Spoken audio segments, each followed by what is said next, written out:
Bien, vamos a hablar de un tema impresionante, muy interesante. A ver si me pueden ayudar encuadrando este libro que tengo aquí en mi mano. Dice: La guerra híbrida rusa sobre Occidente. Enseguida vamos a estar hablando de esto, ¿no? Los ataques de Rusia en las democracias del Occidente, el escándalo de Donald Trump. ¿Fue ayudado, no fue ayudado por Rusia para llegar a la presidencia? Estamos con Hugo San Martín, él es politólogo. Bienvenido, Hugo. Bueno, él es politólogo, pero también ha sido político, ha sido ministro, tienes estudios en España, tienes estudios en Costa Rica, eres un experto realmente en la política, y por eso va a ser más que interesante hablar contigo de este libro que has escrito tú y te has basado en investigaciones que has hecho. ¿Qué es la guerra híbrida? ¿A qué se refiere el concepto de híbrido? Bueno, primero un gusto, Leonel, estar acá en el canal. El gusto es nuestro. Quise empezar por una contextualización del tema. Sí. Estamos presenciando el advenimiento de un cuarto orden internacional.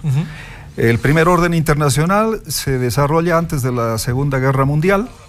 Es un orden multipolar donde existían muchos países con mucha fuerza, con muchas potencias, sí, donde el nacionalismo era el punto fundamental de aquel momento. Un segundo orden internacional se da a partir de la Segunda Guerra Mundial, con el triunfo de Estados Unidos y de la Unión Soviética en aquella guerra, y estos dos países se dividen el mundo. Se dividen el mundo en lo político, en lo ideológico, en lo económico. Sí. No había país que esté al margen de una de las dos potencias. Luego cae la Unión Soviética, implosiona la Unión Soviética y solamente queda Estados Unidos como el hegemón a nivel mundial. Sí. Es el momento en que Francis Fukuyama, por ejemplo, nos habla del fin de la historia, con el triunfo del liberalismo en su forma política, con la democracia representativa, con el triunfo del libre mercado en su forma económica. Pero hubieron otros autores también estadounidenses que en su momento refutaron esto, como Samuel Huntington, que decía no, o sea, lo que vamos a ver de ahora en más es el triunfo de otras civilizaciones, es un choque de civilizaciones, un choque de religiones, un choque de culturas. Y eso parece que es lo que hemos visto durante los últimos años y lo que está propiciando el advenimiento de este cuarto orden internacional. Un debilitamiento de los Estados Unidos, pero sí, todavía no sabemos cómo se va a configurar, cuáles van a ser los países que conformen este nuevo orden. Tú dices debilitamiento de Estados Unidos, ¿y podría ser fortalecimiento de esta unión China-Rusa? Estamos presenciando un mundo post-occidental. ¿Esto sí qué quiere decir? Que antes el mapa mundi nos mostraba el centro Europa, sí, durante 500 años había sido el centro Europa. Nosotros nos referíamos a la lejana China, el lejano Japón, el lejano Oriente. Hoy no es más el lejano Oriente, hoy somos nosotros el lejano Occidente para ellos. El centro de gravedad del mundo se ha movido.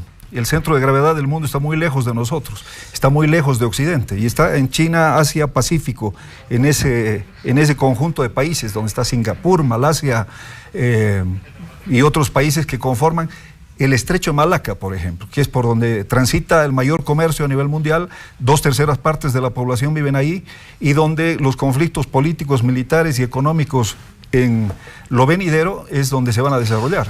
Ha habido una guerra fría en el pasado entre Estados Unidos y Rusia. Ahora tú dices que hay una guerra híbrida.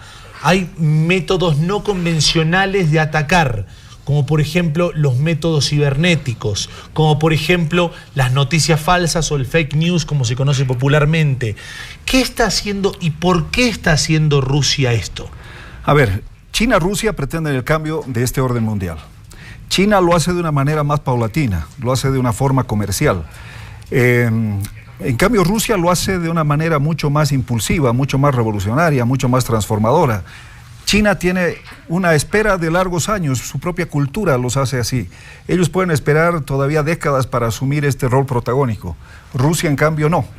Y Rusia intenta establecer un dominio a nivel mundial, una hegemonía a nivel mundial, sobre la base precisamente de estas formas asimétricas de hacer la guerra. Esto quiere decir que Rusia es una potencia nuclear, pero no es comparable militarmente todavía con Estados Unidos. No, por supuesto. Ni en bases internacionales, ¿no es cierto? Estados Unidos tiene base por todos lados y Rusia no. Y ni en comercio tampoco, ni ¿no? En comercio tampoco. En comercio sí China. O sea, sí. China ya ha sobrepasado inclusive a Estados Unidos. China le vende más a Estados Unidos de lo que compra de Estados Unidos, por lo tanto la balanza comercial está totalmente a favor de China, pero en el caso de Rusia no, y Rusia utiliza mecanismos totalmente diferentes a los que antes conocíamos. La guerra híbrida es una guerra fría, pero a diferencia de la Guerra Fría, que Occidente tenía conciencia de que habían dos potencias nucleares que podían batirse en un determinado momento, hoy en día no tenemos conciencia de que estamos en guerra.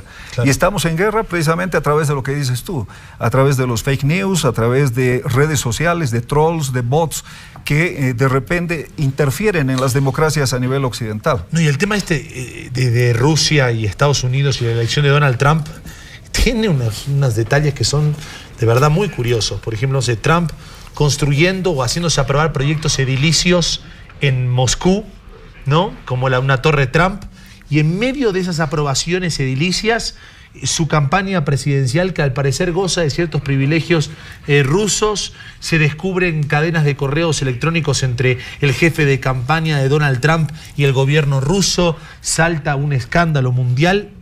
Trump, contra todo pronóstico, le gana a Hillary Clinton las elecciones. Hoy es el presidente de Estados Unidos y hoy sabemos que ha sido ayudado por nada más y nada menos que por Rusia, un enemigo histórico de Estados Unidos. Así es. Porque es un enemigo histórico, digamos, por antonomasia. Definitivamente. Y para esto ha utilizado todos esos mecanismos, todas esas cosas que la cibernética, el ciberespacio le permiten hoy en día.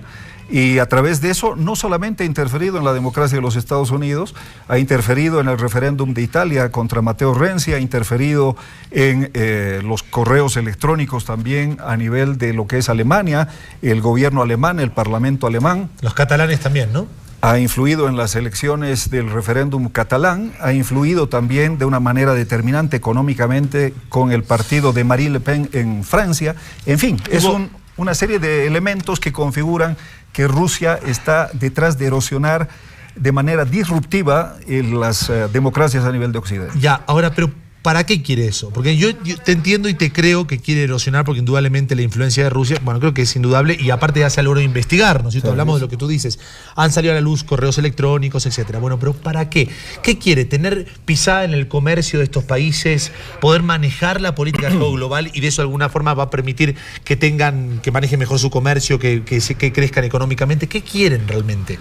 Bueno, Rusia primeramente, que es un país que no comparte del todo los principios y valores de nuestra democracia occidental. Sí. Rusia es un país hiperpresidencialista con un sesgo autoritario muy marcado y por lo tanto creen ellos que a partir de lo que eran las primaveras árabes, Occidente trató de influir de manera determinante en muchos países y ellos quisieron curarse en salud y por lo tanto antes de ser víctimas, según ellos, de lo que Occidente podía hacer, ellos trataron de influir sobre Occidente. Ya. Y de esta forma han entrado precisamente a tratar de incidir en las fracturas sociales existentes. Lo que hicieron en Estados Unidos, tomaron en cuenta apenas 3 estados en los cuales entraron con fuerza a través de Facebook, a través de Twitter. Sí. Tratando de influir y lo lograron de una manera determinante. Sí. Quizás su objetivo no era el lograr que Trump sea presidente, pero sí el generar una mayor fractura social, sí el generar una erosión de las instituciones, una desconfianza de los ciudadanos con el liderazgo político de este país y de los países donde está influyendo. Hay una cosa que no entiendo. Putin tiene una relación, al parecer, buena con Donald Trump. Donald Trump tiene negocios en Rusia, personales en Rusia, ¿no es cierto? Pero por otro lado, Rusia tiene una alianza estratégica con China. Y Trump está luchando contra China, noticia sabida por todos ustedes, lo que ha hecho en los últimos días con Huawei, ¿no es cierto? Intentando de alguna forma mover la estantería de esta gran empresa china de telecomunicaciones, responde Huawei. O sea, hay una guerra comercial fuerte entre Estados Unidos y China, pero por otro lado hay una suerte de alianza entre Rusia y Donald Trump. ¿Cómo se explica eso? Porque el aliado número 1 de Rusia es China. A ver, para ir primero al tema chino. Sí. Había un pensador griego que era Tucídides, y hoy se habla mucho de la trampa de Tucídides, y Tucídides decía que cuando hay una potencia que está emergiendo y una potencia que se está debilitando, es el caso de Estados Unidos, sí, y es el caso de China, esto generalmente termina y se resuelve con una guerra. La Universidad de Harvard hizo un estudio de 16 casos similares y vio que en 4 de esos casos no se llegó a la guerra. Y seguramente vamos a estar nosotros en ese 25%. No creo que se dé una guerra China-Estados Unidos, pero lo que no se va a poder evitar son las fricciones. Y esas fricciones tienen que ver con el tema comercial, claro, con el tema de tomar el dominio del 5G. El país que tome el dominio del 5G tiene asegurada la hegemonía por las próximas décadas, sabiendo lo importante que es. Respecto a la relación chino-rusa, sí, ellos sí eran competidores y compiten permanentemente, pero en el tema de Occidente han encontrado un punto de coincidencia para poder atacar de una manera contundente este nuevo orden internacional, tratar de ser las potencias que emerjan en este nuevo orden internacional, y a partir de ello han llegado a alianzas que yo no las considero coyunturales, más bien creo que son bastante fuertes y que en su caso pueden debilitar la seguridad y la estabilidad mundial. Ya Henry Kissinger, el año 1972, decía, Occidente tiene que estar más cerca de China, más cerca de Rusia, de lo que estas dos potencias puedan estar entre ellas. Esa es la única forma de garantizar una estabilidad mundial. Y hoy estamos viendo todo lo contrario. Antes de cerrar la entrevista, Hugo, quiero hablar de Bolivia. Quiero hablar de qué posición ocuparía Bolivia en esta guerra. ¿A quién apoya? ¿A quién le convendría apoyar a Bolivia? ¿No es cierto? Unirse, aliarse, estrechar vínculos con Putin, con este presidente bastante tiránico, ¿no es cierto? Sabemos que hay una fuerte represión a la prensa, a la oposición también, políticos muertos en circunstancias dudosas. ¿O le conviene apoyar a Estados Unidos, otro país que históricamente ha orquestado dictaduras en los gobiernos de Sudamérica, que también ha perjudicado en más de una oportunidad a nuestro país? Qué complicado elegir un aliado en este panorama, ¿no? Bastante complicado, bastante complejo, porque son países que en todo caso están luchando por su situación en el nuevo orden. Y yo creo que va a depender mucho de cuál es la vocación democrática que tengas, cuál es la visión de Estado que puedas tener hacia adelante. Si tu visión es personalista, si tu visión es hiperpresidencialista, naturalmente que vas a estar al lado de Putin.